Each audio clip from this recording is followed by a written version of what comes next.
Hello friends, कैसे हैं आप लोग। उम्मीद है आप लोग बहुत अच्छे होंगे। फ्रेंड्स, आप सभी का हमारे YouTube channel AK education squad में स्वागत है। फ्रेंड्स, मैं फिर आपके लिए लेकर आ गया हूं most important 50 question physical education से संबंधित। ठीक है, और ये सारे क्वेश्चन परीक्षा की दृष्टि से बहुत ही ज़्यादा महत्वपूर्ण हैं, तो बने रहिएगा हमारे साथ लास्ट तक। देखते हैं, आज का हमारा पहला क्वेश्चन है, ज्वरहारी सर्वोत्तम दवा है।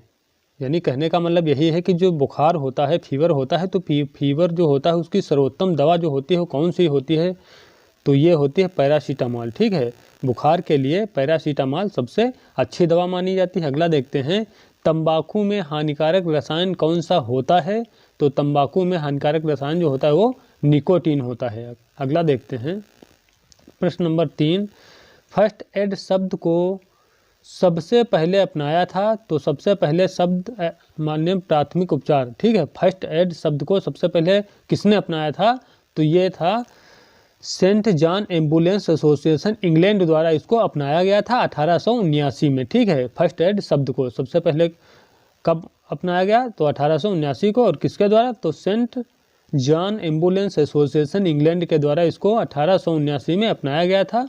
अगला देखते हैं, ऊर्जा मापने की इकाई है, तो ऊर्जा मापने की जो इकाई होती है वो कैलोरी होती है। अगला देखते हैं, चौगान यानी जिसे हम पोलो भी कहते हैं। ठीक है, तो पोलो खेलते हुए किस राजा की मृत्यु हुई थी, तो ये था कुतुबुद्दीन ऐबक। ठीक है, कुतुबुद्दीन ऐबक था ये चौगान खेलते हुए, इसकी घोड़े से गिरकर मृत्यु हो गई थी। अगला देखते हैं, भारत में स्कूल स्वास्थ्य सेवाएं कब प्रारंभ की गई, तो 1909 में प्रारंभ की गई थी, और कहाँ, बड़ौदा से। ठीक है, अगला देखते हैं, प्रश्न नंबर 7, खेल चिकित्सा विज्ञान की उत्पत्ति कहाँ हुई थी, तो ये हुई थी यूनान में। ठीक है, कहाँ हुई थी, यूनान में हुई थी। अगला देखते हैं, खेल ही जीवन है, यह परिभाषा किसकी है, तो ये शिक्षा शास्त्री जो जॉन डीवी हैं। ठीक है, शिक्षा शास्त्री जो जॉन डीवी हैं, इनकी परिभाषा है, क्या कहा है इन्होंने, खेल ही जीवन है। अगला देखते हैं, प्रश्न नंबर 9, पैन हेलेनिक खेलों का मुख्य उद्देश्य क्या था, तो ये जो खेल होते थे पैन हेलेनिक,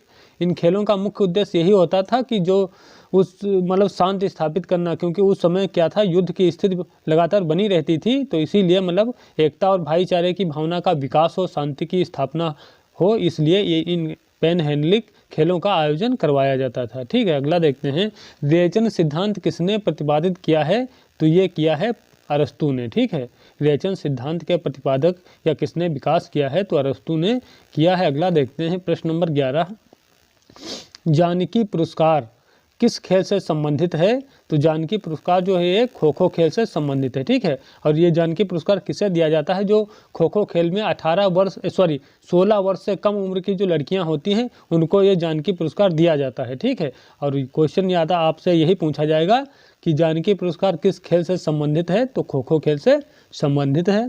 अगला देखते हैं, प्रश्न नंबर 12,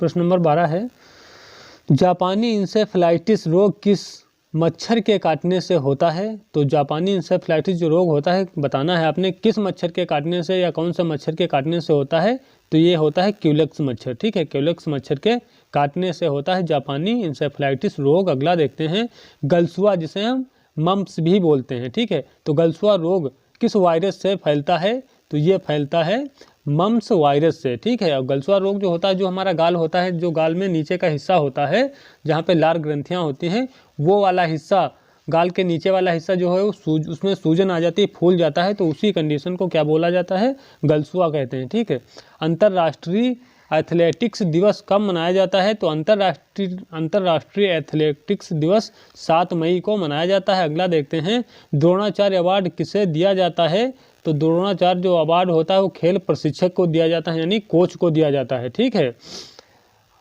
और ये इसकी शुरुआत कब से हुई थी, तो ये आपने हमें कमेंट में बताना है। ठीक है,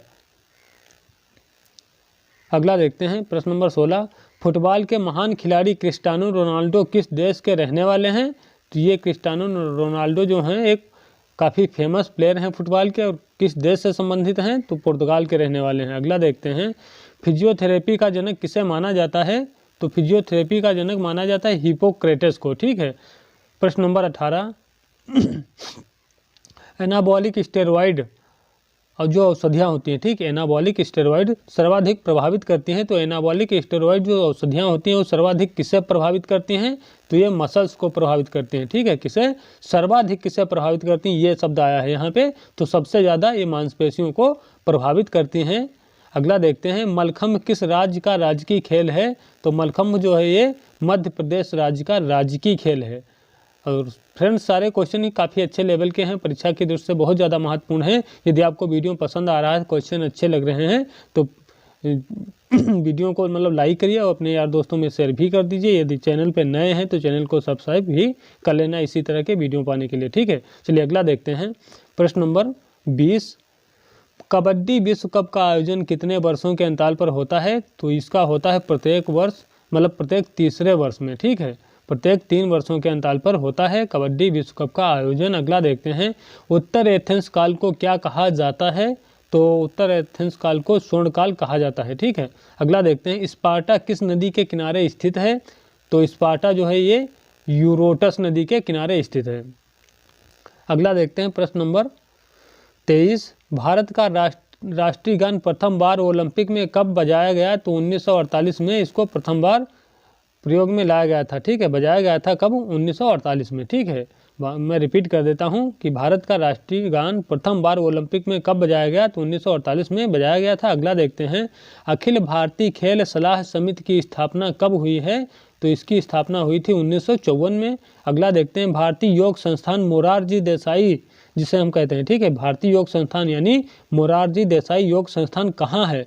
तो ये है नई दिल्ली में, ठीक है। अगला देखते हैं, प्रश्न नंबर 26, प्रसिद्ध धावक हुसैन बोल्ट का संबंध किस देश से है? तो ये जो है जमैका के रहने वाले हैं, ठीक है। अगला देखते हैं, सवाई मान सिंह स्टेडियम कहाँ स्थित है? तो ये है जयपुर राजस्थान, ठीक है। और किससे संबंधित है? क्रिकेट से संबंधित है। अगला देखते हैं, एनसीसी का आदर्श वाक्य क्या है? तो एनसीसी का जो आदर्श वाक्य है ये है एकता और अनुशासन, ठीक है। एकता और अनुशासन एनसीसी का आदर्श वाक्य है। और एनसीसी की स्थापना कब की गई थी? तो 1948 को की गई थी हृदयनाथ कुंजरू द्वारा, ठीक है। अगला देखते हैं, प्रश्न नंबर 29, राष्ट्रमंडल खेल 2026 का आयोजन कहाँ होगा? ठीक है, राष्ट्रमंडल खेल यानी कॉमनवेल्थ गेम जो होते हैं उनका जो 26 वाले होंगे उनका आयोजन कहाँ होगा?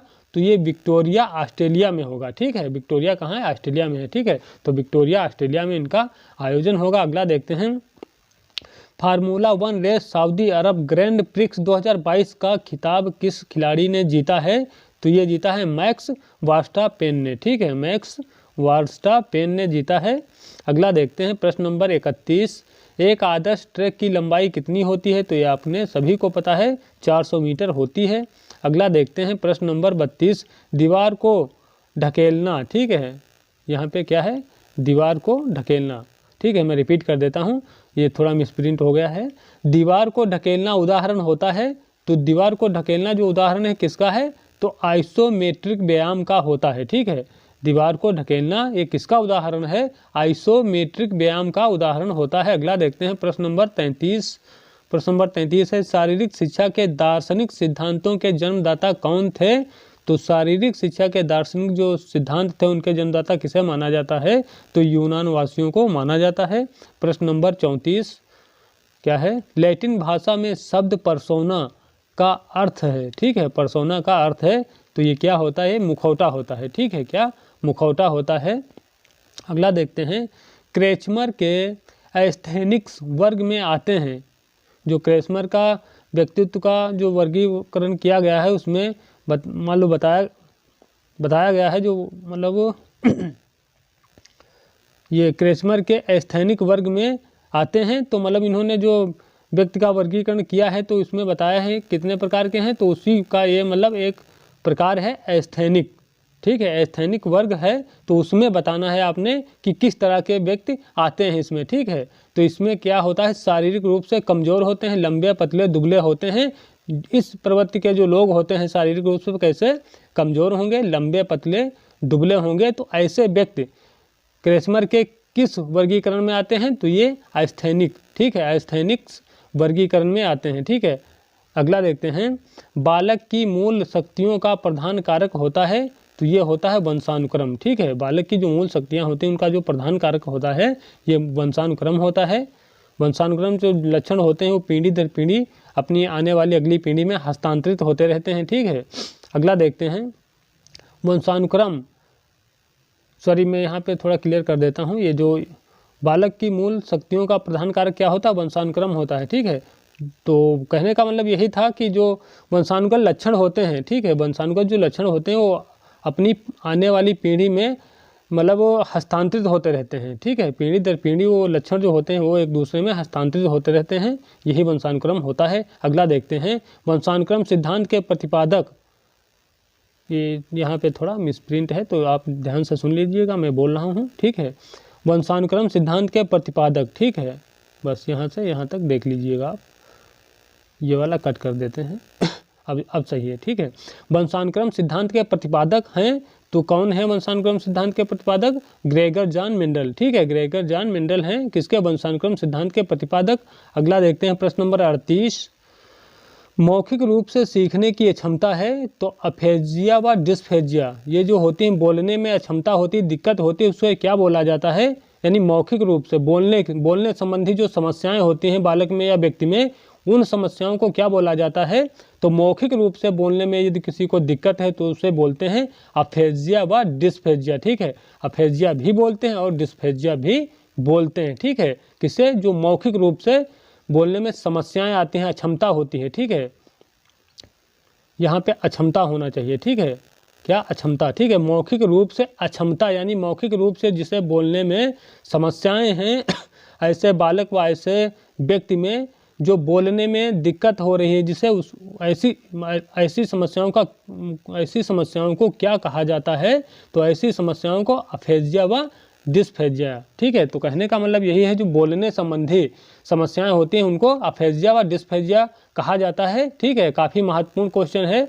अगला देखते हैं पढ़ने से संबंधित अक्षमता जो होती है। ठीक है, पढ़ने से संबंधित अक्षमता जो होती है उसे क्या बोलते हैं, उसे बोलते हैं एलेक्सिया व डिसलेक्सिया। ठीक है, एलेक्सिया भी बोलते हैं और डिसलेक्सिया भी बोलते हैं, किसे, जिन बालकों को या व्यक्तियों को पढ़ने में, ठीक है, पढ़ने में दिक्कत होती है उसे क्या बोलते हैं, एलेक्सिया व डिसलेक्सिया बोलते हैं। ठीक है, अगला देखते हैं शतरंज खिलाड़ी गाटा कमास्की। ठीक है, शतरंज खिलाड़ी गाटा कमास्की किस देश से संबंधित हैं। ठीक है, तो ये शतरंज के खिलाड़ी हैं कौन, गाटा कमास्की, और किस देश से संबंधित हैं, तो अमेरिका से संबंधित हैं। ठीक है, यूएसए से संबंधित हैं।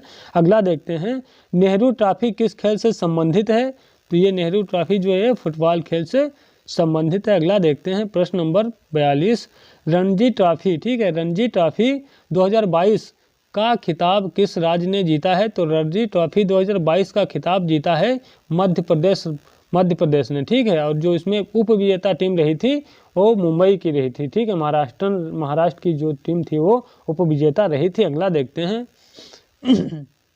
प्रश्न नंबर 43, आईसीसी महिला विश्व कप 2022 का खिताब किस देश ने जीता है, तो आईसीसी महिला विश्व कप 2022 का खिताब किस देश ने जीता है, तो ऑस्ट्रेलिया ने जीता था। और किसे हराया था फाइनल में, यानी उप विजेता कौन रही थी, तो विजेता तो ऑस्ट्रेलिया रही है लेकिन उप विजेता इंग्लैंड रही थी। ठीक है, अगला देखते हैं प्रश्न नंबर 44, पुरुष हॉकी विश्व कप 2023 की मेजबानी कौन सा देश करेगा, तो भारत करेगा, और कौन सा बार होगा, ये चौथी बार। ठीक है, चौथी टाइम जो है ये भारत जो है पुरुष हॉकी विश्व कप 2023 की मेजबानी करेगा, मतलब भारत करेगा, और कौन सा राउंड होगा, ये चौथी बार मतलब आयोजन कराएगा भारत देश। ठीक है, अगला देखते हैं प्रश्न नंबर 45, भारत 2022 तक क्रिकेट एशिया कप कुल कितनी बार जीत चुका है, तो मतलब कहने का मतलब वर्तमान समय यानी अभी तक कुल मिलाकर कहने का मतलब सन 2022 तक क्रिकेट एशिया कप कुल कितनी बार भारत जीता है। ठीक है,